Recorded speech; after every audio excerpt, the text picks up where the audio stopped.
On today's show, the Hawks fall short at home to the Miami Heat on a Saturday evening. Given a very, very slow start to the game, the Hawks were able to come back and make it interesting, but not quite enough to get over the hump. We'll talk about all of what transpired in this game and more on the way. You are Locked On Hawks, your daily Atlanta Hawks podcast. Part of the Locked On Podcast Network. Your team every day.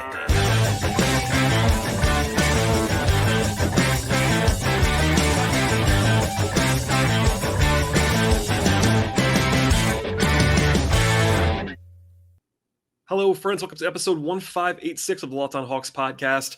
I am your host, Brad Rowland, coming to you on a Saturday evening into Sunday here in mid-November. And today's show is brought to you by PrizePicks, the easiest and most exciting way to play daily fantasy sports.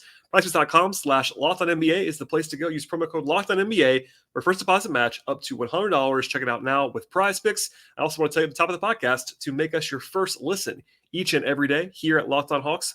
Check us out and subscribe anywhere you get your podcasts, places like Apple and Spotify on the audio side, as well as YouTube on the video side. And exactly 7 months ago, the Hawks were playing the Miami Heat in the play-in. They were winning down in Miami, and that was the last time the Hawks faced the Heat until today. Unfortunately for the Hawks, they fell by a final score of 117-109 at home against Miami for their second loss in the last 3 games. Also, this is their first home game in 10 days, so not the best way to return home after a very long road trip, both in terms of time and also mileage. That included, of course, Mexico City on Thursday evening. And the Hawks had an awful start in this game. They were down by 17 points at the end of the first quarter, down by as many as 21 points in the first half. They did win the last 3 quarters. They played much better as the game went along, but they never led again after they led 5-4 in the opening minutes. And we'll have all kinds of details on this game, as always, but just not a good performance overall from Atlanta, and a pretty bad loss, actually, at home in my mind, especially when you account for the fact that Miami was playing without, crucially, Jimmy Butler, Tyler Hero, and Caleb Martin. So Butler's their either best player, second best player, depending on how you feel about Bam Adebayo. Hero is the third best player, and then Caleb Martin is a key rotation guy for the Heat. So 2 of their top 3 guys, plus another rotation guy, and the Hawks were at relatively full strength in this game. And as a result, they were favored by 7.5 points at FanDuel, according to our friends over there. So obviously, when you're favored by that many points at home in a game, you're supposed to win that one, especially against a team that was shorthanded. But the Hawks were just not able to get over the top in this one after the, again, very, very bad start that we'll chronicle more as the game goes along. So from here, we'll talk about the sort of broad takeaways from this one. And really, for me anyway, the lead is that beyond just the first quarter and the first quarter and a half being just not good enough across the board, the offense was not good enough for Atlanta in this game. They had a 106 offensive rating or so in this contest. Miami, I will say this to give them credit as they should. They are very good defensively. They're well coached. Bam Adebayo is fantastic in the middle. They were playing very physically. I know there was a lot of questions that I got even in the last couple of hours during the game and after the game about the officiating. I didn't love the way the game was called. I'll be honest about that. But Miami just does this. They're able to muck the game up in a lot of different ways, and the Hawks got flustered at times about this. But all that said, this kind of performance can't happen even against a good defense like Miami's. That's the long and short of it. So the Hawks didn't even shoot it that poorly. That's the other thing about this game that was pretty maddening if you were a Hawks fan. The Hawks kind of had like league average shooting in this game, which is if you're going to do that and still have a 106 offensive rating, that's going to be rough because this year so far, the Hawks have been excellent on the margins. And in this game, they were not excellent. In fact, they were not even acceptable on the margins. They shot 39% from 3 and 80+% at the free throw line in this game. They got up 46 three-point attempts and made enough of them. Again, 39% of those is really good. And Quinn actually said post-game he wanted even more threes in this game, which is kind of funny because this is kind of a crazy stat that Quinn wanted more threes. This is the most threes the Hawks have attempted in the last 2 seasons combined in a game. Last year, they never attempted this many in a single game, not once. The year before, 2 years ago, pre-Quinn, they only attempted more than 46 threes in a game twice. So in the last 2+ seasons, they've attempted this many threes 3 times. And Quinn wanted more from 3-point range. But the offense was better when they were more decisive and taking those catch-and-shoot threes. Guys like Murray and Bogey got loose in the second half a little bit on the offensive end of the floor. But on the whole, the 2-point shooting was ghastly.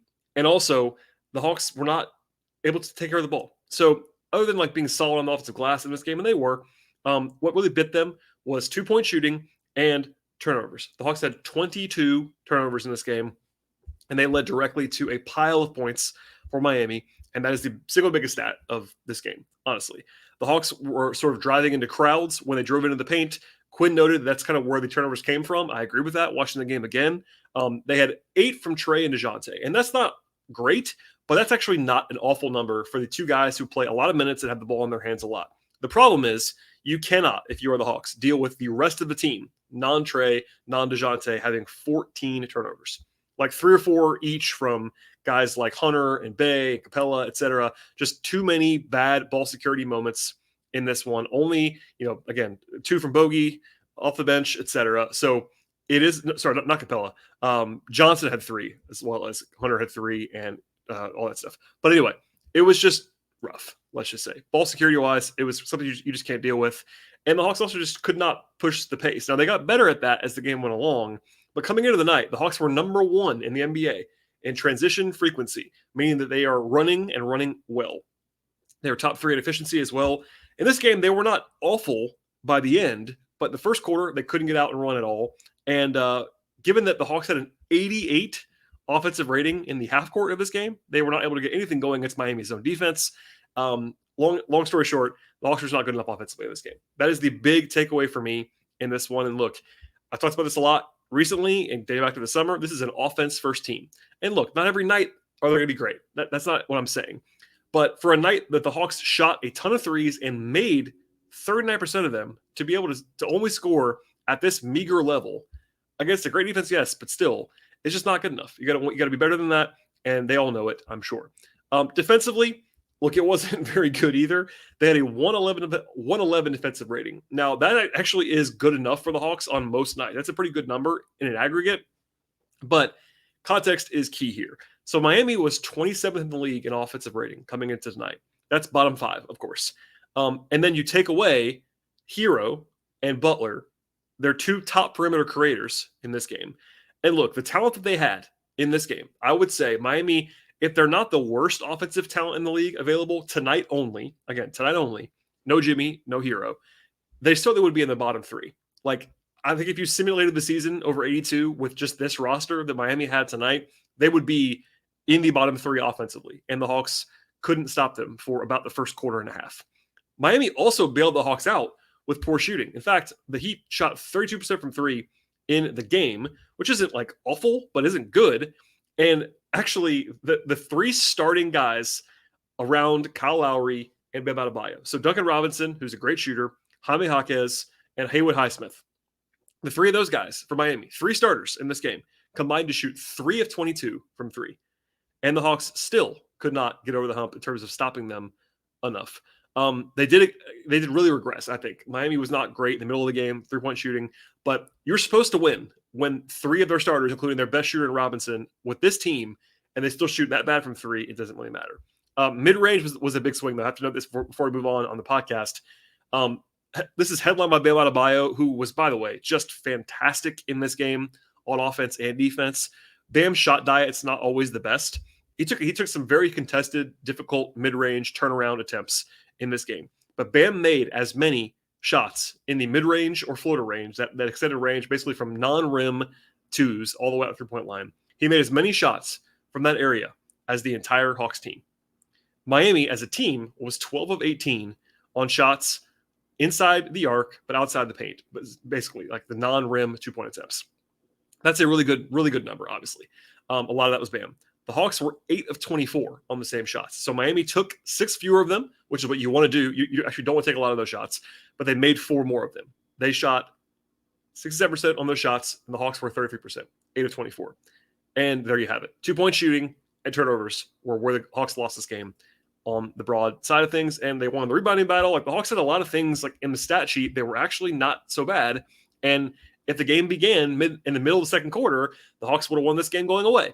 It's just the first quarter plus does count. They were down by 21 points at one point in the second quarter. And when you dig a hole, it's really hard to get out of it. You kind of have to play perfectly, and the Hawks were not able to play perfectly the rest of the way to sort of escape with a home win. And look, will this be the worst loss of the season? I would guess not. 82 games is a long time. This is where an area where Hawks fans get frustrated with me sometimes, is that I'm a little bit more even keeled. So like I led with the fact early on this podcast. This is not a good loss. It's a pretty bad loss. if you're favored by 7.5 points against a Heat team without Jimmy and without Hero and without Martin, you're supposed to win that game flat out. It's a bad loss. At the same time, I don't think it's like the sky is falling either. So it's one night. The Hawks have a chance to bounce back from this on Tuesday. We'll talk about more of what transpired in the middle of this game, but that's where I am big picture. Like, obviously a pretty bad performance, especially on offense from Atlanta in this game. And they were better as the game went along, but just wasn't quite good enough over the course of the full 48 minutes. All right, we'll have more on this game coming up in a second, but first, a word from our sponsors on today's podcast. Today's show is brought to you by PrizePicks. PrizePicks is the largest DFS platform in North America and the easiest and most exciting way to play DFS. At PrizePicks, you pick 2 to 6 players and then choose whether they actually have more or less than a certain number of points or rebounds or whatever it's going to be across the basketball world and beyond.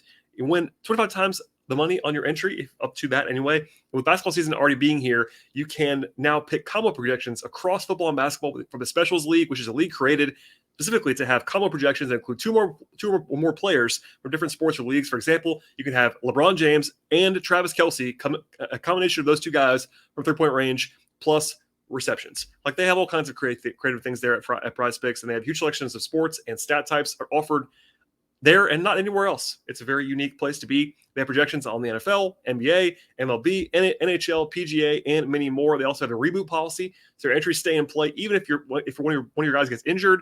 Football and basketball games, if a player does actually exits the game in the first half, does not return in the second, that player is rebooted. And PrizePicks is the only DFS platform with an injury insurance policy. I've enjoyed PrizePicks for quite some time. I'm still doing that now throughout the NBA season. On the whole, the experience is fantastic at PrizePicks. I highly recommend it.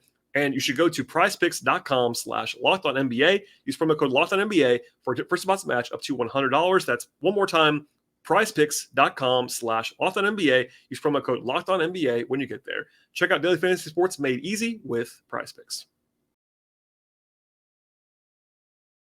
All right, we'll dive in now to how this game kind of unfolded in the middle. And it's basically I would say, a very supremely weird matchup because Miami just doesn't have a primary creator without Jimmy and Hero. They started a lineup with Lowry and Jaime Jaquez and Haywood Highsmith and Duncan Robinson plus Bam. And they kind of cross-matched a little bit. In fact, Highsmith was actually guarding Trey, whereas on the other end of the floor, Jalen Johnson was on Highsmith. Just kind of a weird, crossover event. The Hawks were actually down early. I mentioned before they only had one lead in this game. It was basically 5-2 and 5-4, and that was it. But kind of a slow start in a lot of ways. In fact, the Hawks were down 33-15 at one point, and they were truly horrendous in that first stretch. They were 6 of 19 from the field with back-to-back turnovers at one point in time. Miami was also hot, but certainly some bad defense in there as well. Rotationally, it was Bogey as the first sub. He actually got immediately hit in the face and stayed down for a while. He was actually really struggled after that until the fourth quarter when he made some shots, but he was kind of not his best self in this game.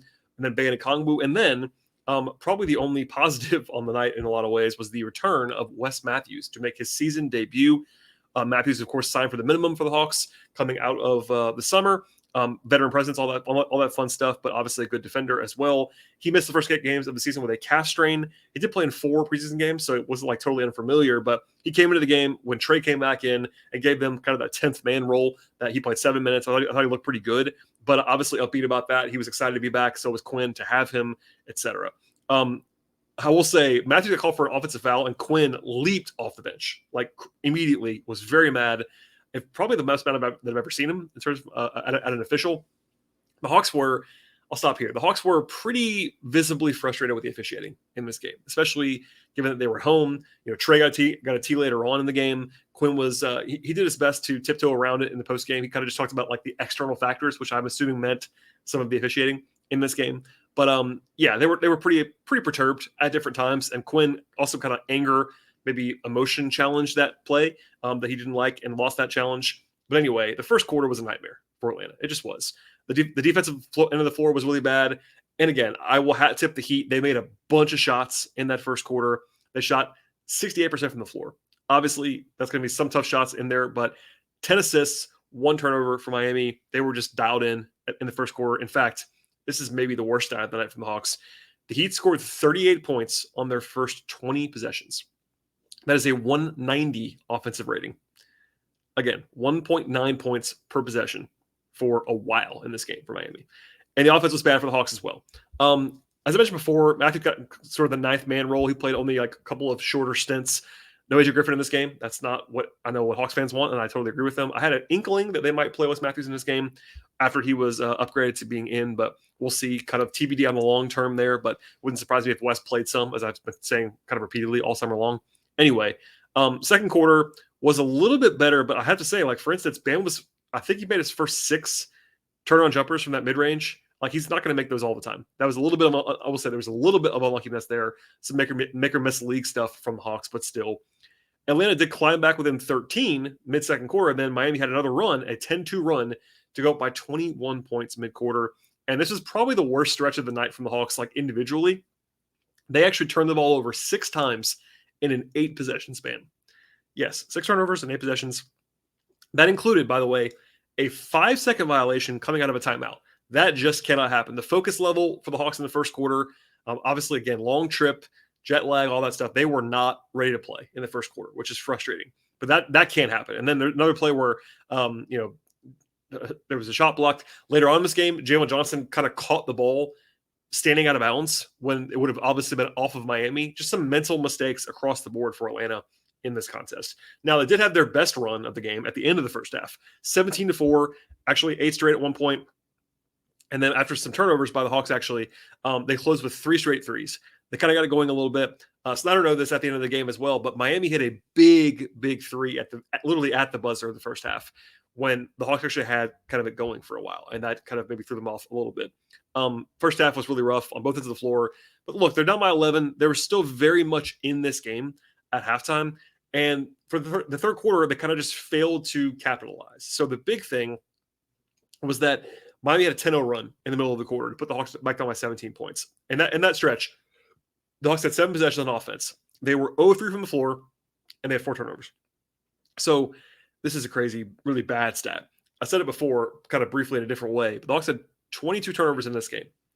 They had 19 of them in the first, 34 minutes of the game, something like that. That is unbelievably bad. Just for context's sake, the Hawks have been averaging about 15 turnovers per game, and that's not very good. It's not even a good number, but 15 per game is not atrocious. They had 19 turnovers with 14 plus minutes to go in the game. Now, they only had 3 after that, which is actually really good, but man, the damage was kind of done at that point in time. They got back to 11. They scratched and clawed.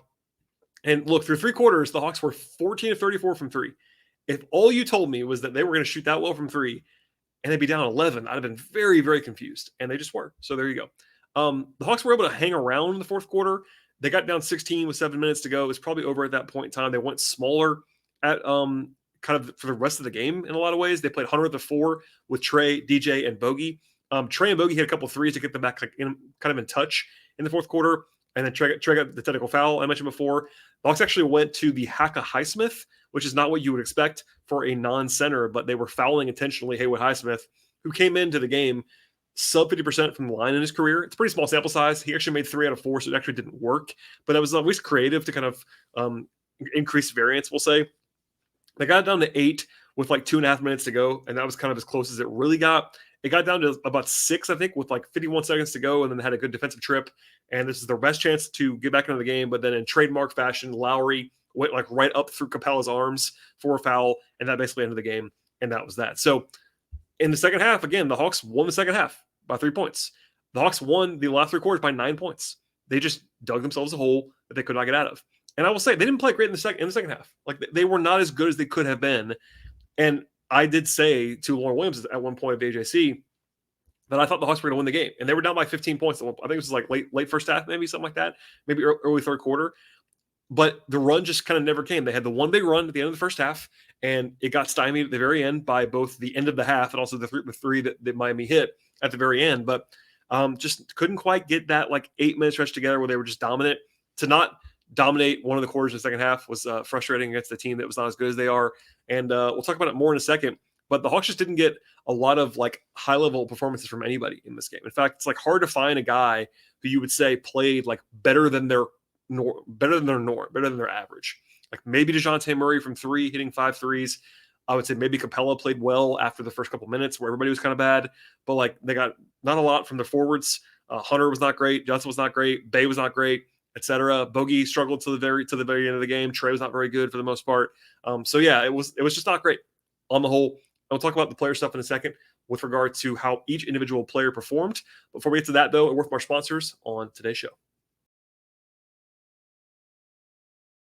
Today's show is brought to you by Jase Medical. We spend a lot of time talking together, you and I, of course, as I host this podcast and you listen to it.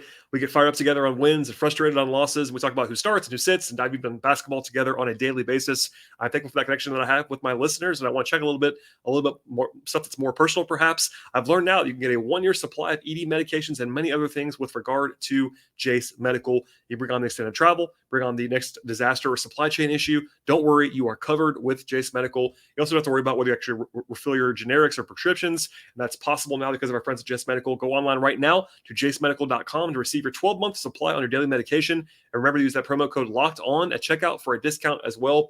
There's been a verified customer that actually had to have this to say about Jase. They said they're thankful for the service, that the supply chain issues caused me to cut their pills in half to have it. And this person ordered their daily medications with a year supply. They also ordered an antibiotic kit. They feel secure now. Prices are lower within pharmacies, and they're highly recommended this for everyone. If you or someone that you know happens to be seeking that peace of mind, recommend Jase Medical to them by having a year supply of any daily medication for jasemedical.com to see if it's offered and for you at this point in time. Remember that promo code locked on when you get there at jasemedical.com. That promo code locked on gives you a $20 off on your first purchase. Check it all out right now at jasemedical.com. All right, and to the players at the end of the podcast, and like I said sort of before the break, not a lot of hugely positive performances. Like no one was like utterly dreadful either, but we'll start with the bench. Wes Matthews, again, his debut, 7 minutes, made 2 threes back-to-back, basically. He was 2 of 2 from the floor, 7 points, 2 rebounds. Defensively, he was pretty active. Did have one turnover on an offensive foul, but I thought he played well, +1 in his minutes. And obviously, a lot of consternation about whether he should play or AJ Griffin or both or whatever. We will see. A big TBD. I don't have a sweeping answer for you. It was Garrison Matthews for a while. It was AJ Griffin for a while. I said before the season started, I thought that they might try Wes Matthews as the 9th or 10th man, and they did in this game. We'll see if that happens again on Tuesday. They do have a back-to-back Tuesday and Wednesday, so perhaps one night will be Wes and one night will not be. We'll see. But he was also on a minutes restriction in this game. Obviously, I don't think he was going to play a ton anyway, but usually when guys are coming back from a lengthy time off, especially as an older guy like Wes Matthews, you're going to have a restriction of some kind, which was 10 minutes, according to Quinn. I know that people are kind of like outraged about that they even had one. That's just what happens. That's a medical thing. But anyway, I thought he played well, gave them some minutes, gives them some toughness, defense, etc. If you make shots, he's very valuable. So anyway, from there, the rest of the bench, not the best, probably. Saddiq Bey, I thought, struggled pretty badly in this game. Did have 8 rebounds, but had 4 turnovers, 8 points, 3 out from the floor, no assists. Just not his best game. -10. He shot, made 2 threes, but didn't shoot it great. Didn't defend well really at all. Rebounded for sure. That's very helpful, but the turnovers were bad, and I thought he did not give them very much positively. Bogey, weird game for Bogey. He had 15 points on 13 shots, which isn't great, but is sort of okay. But took 12 threes, made 5 of them. He was firing away. I think until about the last, 7-8 minutes of the game, he was pretty bad. He took the shot to the face earlier in the game. And I think he was maybe a little bit out of sorts after that. He did make some shots late, but I think he was not good on the whole in this game, despite the 5 threes that he hit. Okongwu was kind of quiet. I don't think he was as bad as the numbers indicate. Like, he was -15. It wasn't really on him. He had 2 points, 7 rebounds, 2 assists, 2 blocks. Missed all 3 of his field goal attempts. That's not usually what happens for Onyeka, but I thought that he was not as bad as this. Was he great, though? No, he was not. Bam gave him some trouble. Like, he often gives a lot of guys trouble, but it was just a quiet night. Starter wise, and this is again kind of a grouping here I wanted to do for a second. I think the Hawks didn't get very much from any of their forwards, basically your Bey, Hunter, and Johnson trio. So Jalen Johnson, I think, had his worst game of the year in this game, which, by the way, isn't like a huge knock. He's been good this year, but 9 points in 22 minutes, 4 rebounds, 2 assists, 3 turnovers. I thought it was telling that Quinn didn't go back to Jalen. They kind of closed small with Hunter at the 4. In fact, Hunter played 36 minutes in this game. And I think that was probably right. I didn't mind it either way. Hunter wasn't very good either, but I thought Jalen was just not particularly dialed in. He had a couple mental mistakes defensively. I talked about the one earlier where he kind of caught a pass that was, I guess it wasn't a pass. It was like deflected, but he was out of bounds when he caught it. Just mental stuff. He wasn't dialed in on offense or defense, kind of some sluggishness perhaps for him. Again, he wasn't awful, but not his best. Hunter, little bit similar, 10 points, 5 rebounds, 2 assists, a steal, and a block, but 3 turnovers, a couple bad mid-rangers. He was 0-4 from 3. Just, ball security issues, ball handling issues, just not his best game. Like, I think he was okay defensively once he got locked in, but not the best. I thought Capella was pretty good. 8 points, 12 rebounds, a steal, and 2 blocks for Clint. No turnovers, and +7. That was a team best for Clint. 4-6 on the floor. I think he, like most guys, was not very good in his first stint, and then after that, he was quite good. So, again, kind of a low bar to clear, but I thought he was maybe their best guy compared to their normal baseline, but still. DeJounte, 23 points, 5 rebounds, 5 assists, 3 steals, very active there. He's shooting the ball extremely well. So right now, for the season, DeJounte is taking a career high in three-point attempts, about 6 per game, and he's making 41.8%. That's really good and really good. Now, I don't know if he's going to make that many all year long, but I think he has shown himself to be bought in with regard to letting it fly as a catch-and-shoot guy. He's improved there. He's willing to do that. I played some audio. Actually, I put some audio to my Patreon, which I will encourage people to listen to if they want to. Patreon.com/BT Rowland from Clint Snyder. Pre-game, kind of a generic answer. It's pretty long, like 3 minutes answers about Trey and DeJounte, how they play off each other, etc. That was pretty interesting to hear pre-game. But I thought that, DeJounte did buy in, did give them a lot in this game. Again, it was either him or Capella that were the best compared to their normal baselines. But 23 on efficiency for Murray. Only got to the line once. That's not great, but he did make his jump shots in this one. And then Trey. So a weird game for Trey. As a lot of them are against Miami. So he was actually, other than Capella, was the best in plus-minus at +4. He finished with 27 points and 11 assists. That's obviously great for most people. I don't think Trey played very well, despite those numbers. He was 4 of 10 on twos. Not great. 3 of 9 from 3. Got to the line 11 times. 5 turnovers. Like, I don't think he was awful. He was better as the game went along. And look, I think he would probably admit this. He's had some issues against Miami for a while. Of course, the playoff series 2 years ago, when he was pretty much as bad as a star has ever been in a series. Like, he was really, really bad in that series. Last year, he shot 36% from the floor against Miami in 4 games. Now, he was better in the play-in win, which is crucial to point out. But, like, he's just not shot it well. And he's run into some issues against Miami. Like, they crowd him. It's a matchup that gives him trouble. There's not a lot of comfort there. He did find it a little bit in this game. Made some threes in the second half. But just not comfortable necessarily. And look, I keep saying it every podcast, he's not shooting them well this year. After 9 games, he is at 53% true shooting for the season. That's not good. That'd be a career worst for him since his rookie year. And a lot of that's free throw shooting. Like 36% from the field for Trey through 9 games is not what you want. So we'll see how he adjusts to that moving forward.